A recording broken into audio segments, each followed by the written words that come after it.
I want to suck your dick!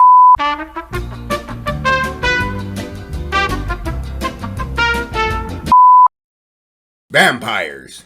We all love stories about vampires, all the way back to the old days of Transylvania and the legends of Vladimir Dracula.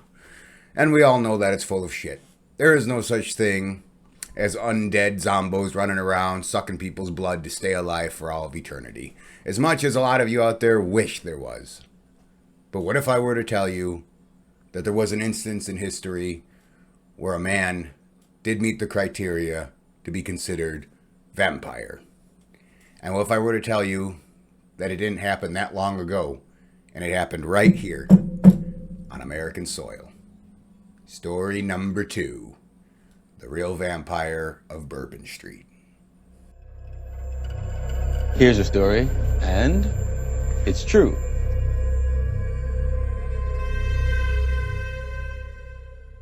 Our story takes place in the Big Easy, New Orleans, Louisiana, in the early 1900s.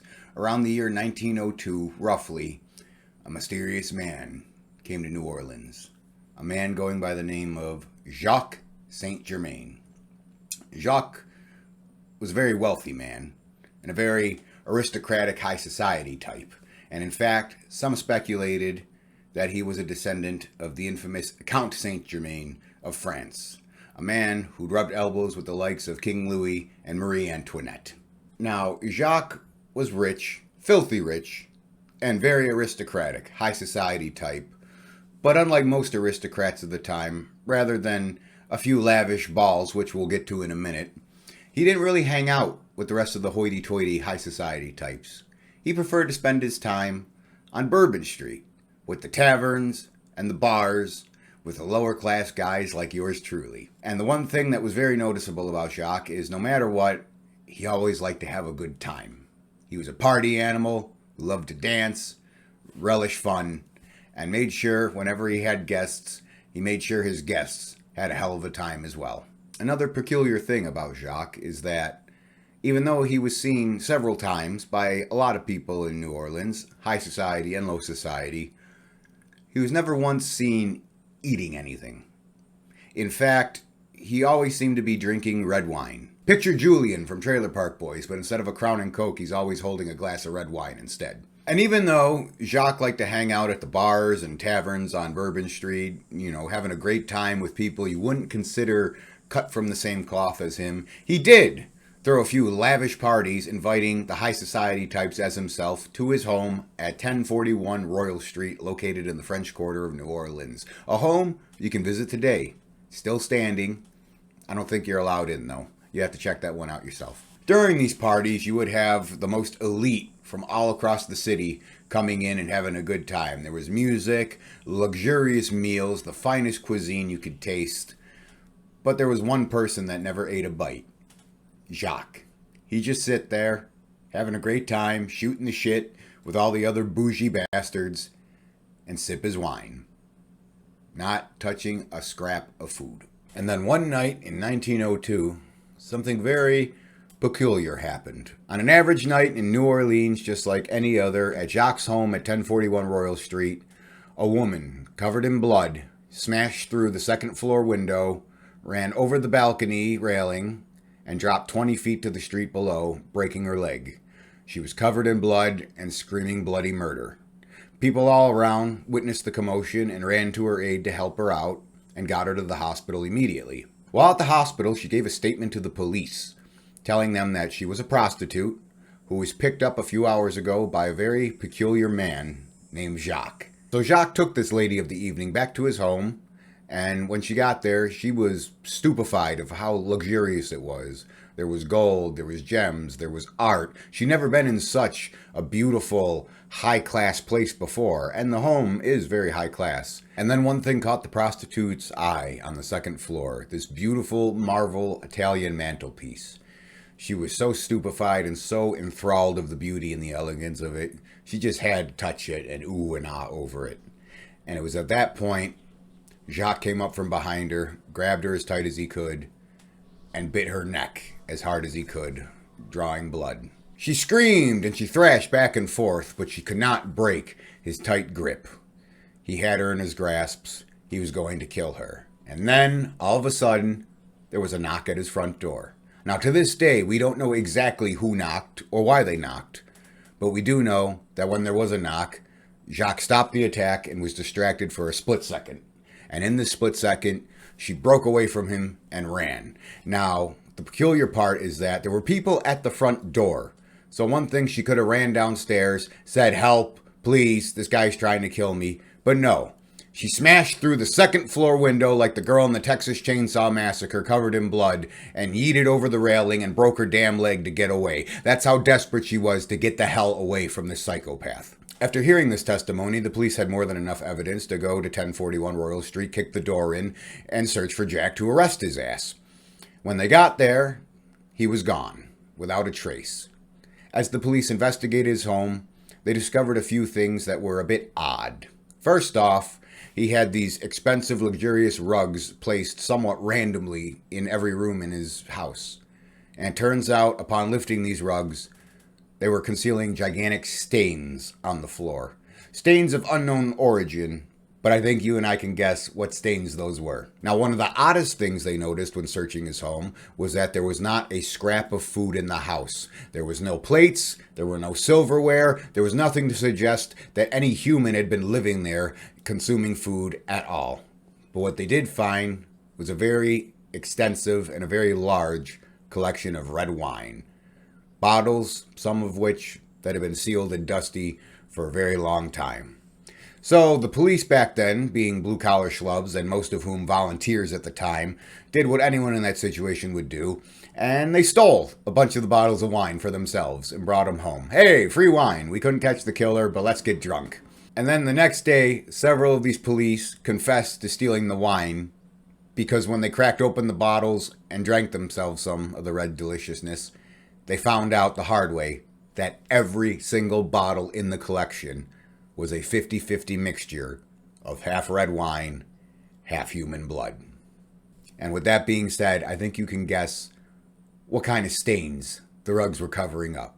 And one can speculate from this evidence that the prostitute was not the only person Jacque Saint Germaine had attacked, but the only one that got away. And if you visit 1041 Royal Street today, you will notice on the second floor, one of the windows is bricked up.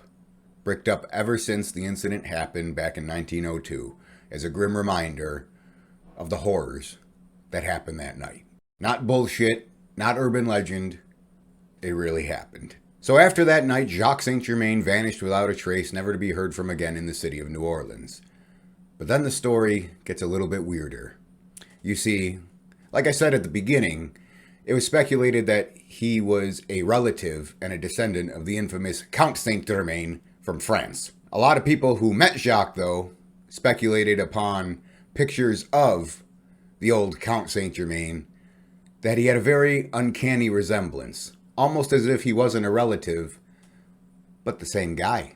And even the infamous French philosopher Voltaire, who met Count Saint Germaine all those years ago in France, speculated that the man might be immortal. Now, even though most people would say that was a figure of speech, given the evidence presented to you in this video, maybe he wasn't that far off. And the most bizarre and peculiar part about this story is that even to this day in New Orleans, specifically around the French Quarter, specifically around the time when there's lots of parties going on, such as Mardi Gras or Halloween, etc., people have reported spotting a guy who seems a bit out of place.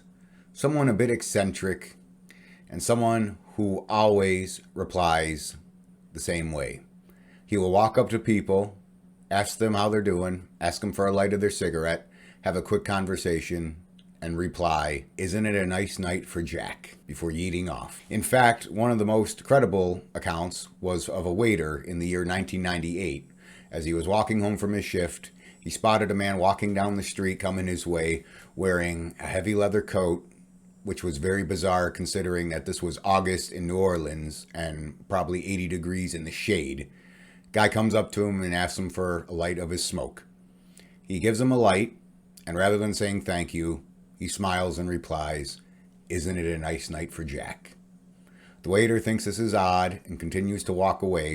And when he gets about a block away, he says he heard what sounded like a whoosh behind him, and he turns around, and there he is again. Jacque, smoking his cigarette and looking creepy.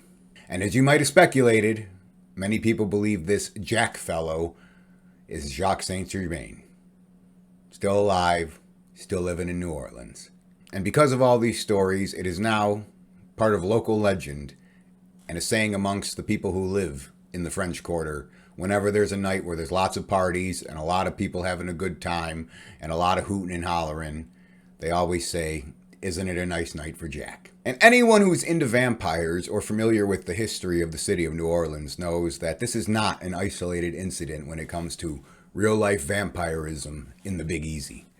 In fact, there have been several cases of bizarre vampire activity throughout the city. Everything from a serial killer who killed up to 30 people and drank the blood of every single one of them, to 2 girls who went missing trying to investigate vampiric activity and were found the next day murdered and almost completely drained of blood.